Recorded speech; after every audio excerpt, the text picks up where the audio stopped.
The only problems with these shirts is that once I take the tie off, I'm letting a button or two down.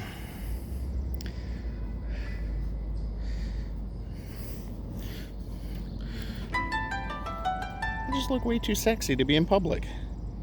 Oh, yeah!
Talk about a crappy squat day. Happens every once in a while. Next week's deload, so it's kind of expected.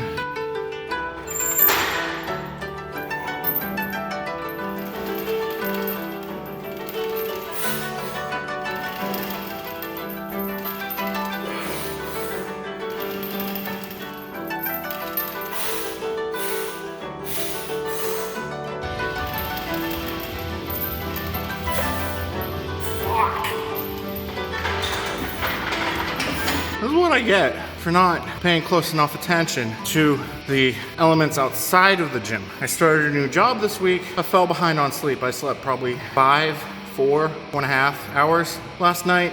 I didn't eat all my meals today. I only drank half a gallon of water yesterday. I mean, I'm not one for making excuses. This isn't me making excuses. Excuses would be me skipping out on shit, me failing stuff, because I don't know. Excuses. I still did the work, even winded, even feeling like I got hit in the face with a wet noodle. I'm still here. I'm still doing the work. What's your excuse? Why aren't you doing the work? That's why I'm gonna be at the top. No Johns.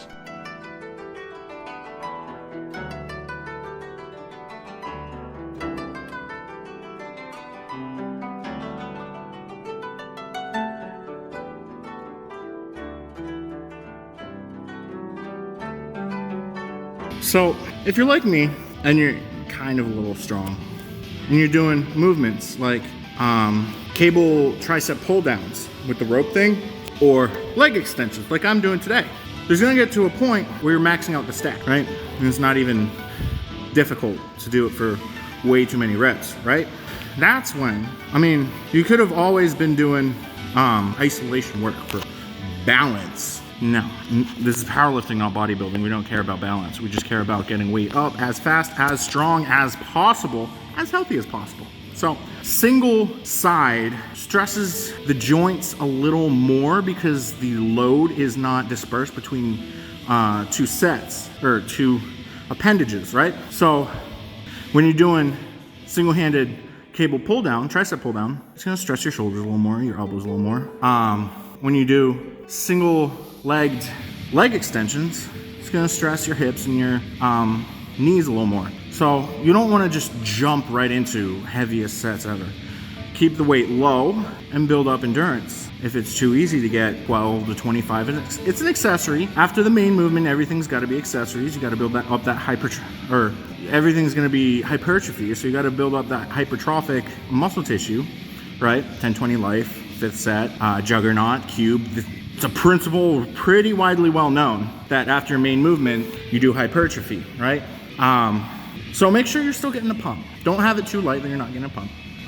But you also don't want it too heavy. There's gonna be overstressing your system, right? So a lesson can kind of be gleaned from 531 and do reducing or take the inverse of 531, do reducing load, increasing hypertrophic rep range. So week 1, after a deload, you're gonna be a little fresher. So you can go a little heavier. Week 2, go a little lighter.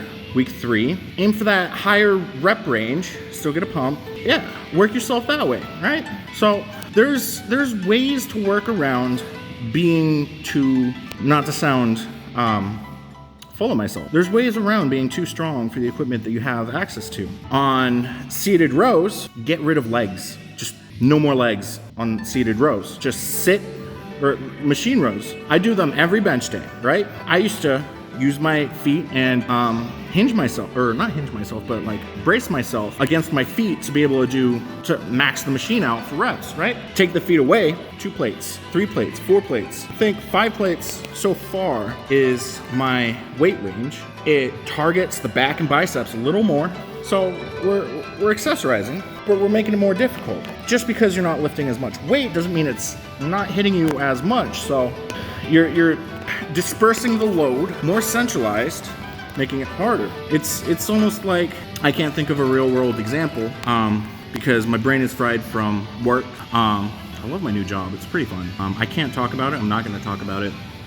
And squats, that was a train wreck, but still did the work. So, brush of accessories, here we go.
I hate back extensions because it stresses out the knees so much. You saw me kind of pause in the middle there at rep 43. Thought I heard a click. I've had collateral ligament issues from playing football in high school.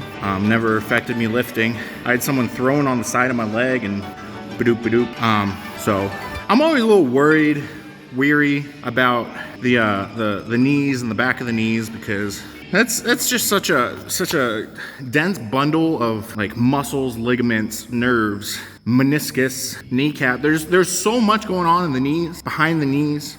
It's the most tender spot on the human body. I'm not a doctor. I don't actually know if that's true.